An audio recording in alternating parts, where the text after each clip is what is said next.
Muy buenas tardes, estimados estudiantes. El día de hoy vamos a hablar sobre los procedimientos de análisis sísmico. En la sesión anterior hemos visto el análisis estático o de fuerzas estáticas equivalentes. Hemos visto la resolución de un ejercicio aplicativo. Ahora lo que vamos a ver es el otro procedimiento relacionado al análisis dinámico modal espectral.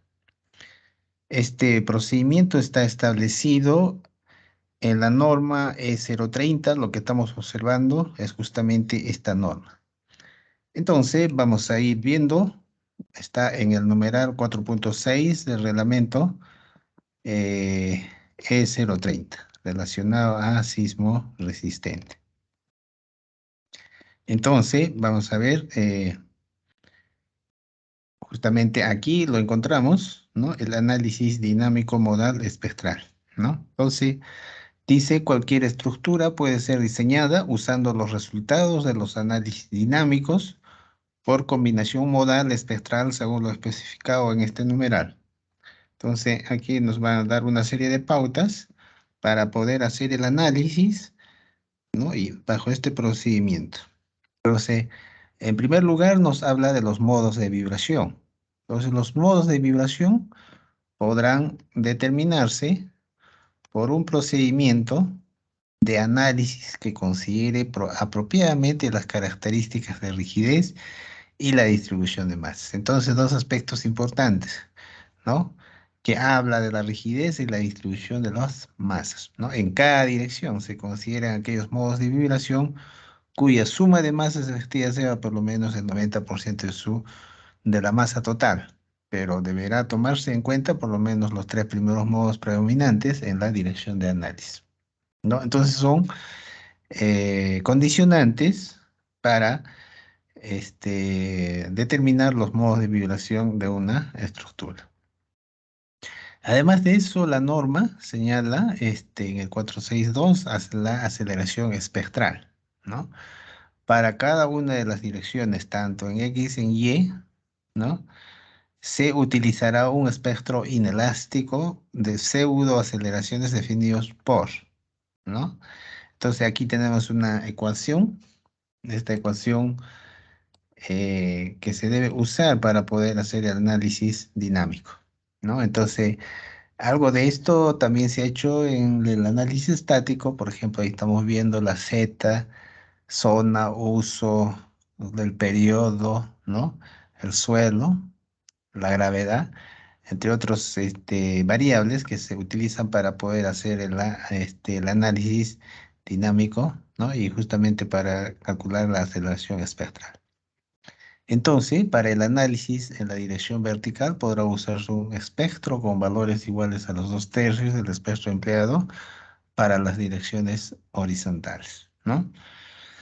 Entonces, esta ecuación vamos a utilizar para poder hacer los cálculos.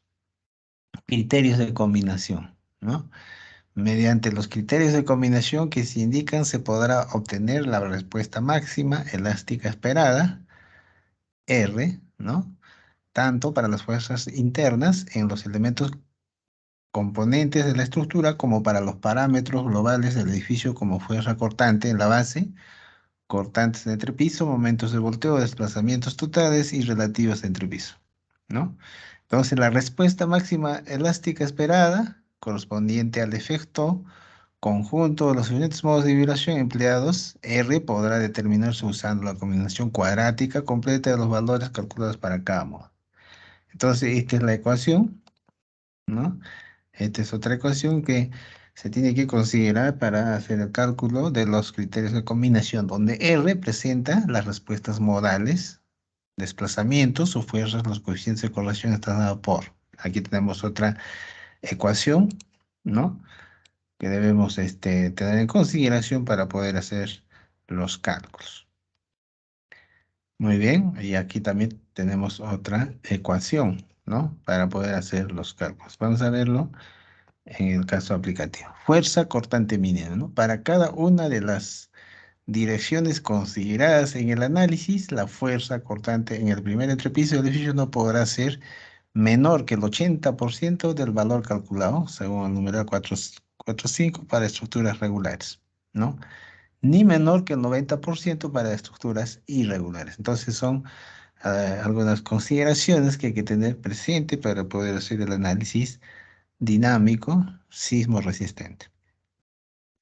Si fuera necesario, incrementar el cortante para cumplir los mínimos señalados, se deberán escalar proporcionalmente todos los otros resultados obtenidos excepto los desplazamientos, ¿no? Además, la norma señala en el numeral 465 excentricidad accidental, ¿no? Los efectos de torsión.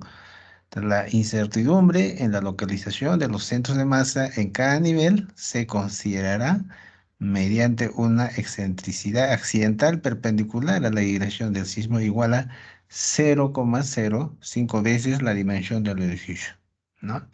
Entonces, este valor, por ejemplo, es un aspecto importante, ¿no? Para poder determinar esa excentricidad accidental, ¿no? Usar este valor para poder determinar esta excentricidad accidental, ¿no? Entonces, en cada caso deberá considerarse el signo más desfavorable. Entonces, estas son las consideraciones para poder desarrollar el análisis sísmico, ¿no? Por supuesto, se tiene que tener en consideración aquellos aspectos que se han desarrollado en el análisis estático, por ejemplo, el predimensionamiento de todos los elementos estructurales, además de eso, el metrado de cargas, que tenemos que hacerlo de acuerdo a los procedimientos que establece la norma, ¿no? 100% de la carga muerta, ¿no es cierto? Y considerar un porcentaje de la carga viva. Esos aspectos son importantes, ¿no?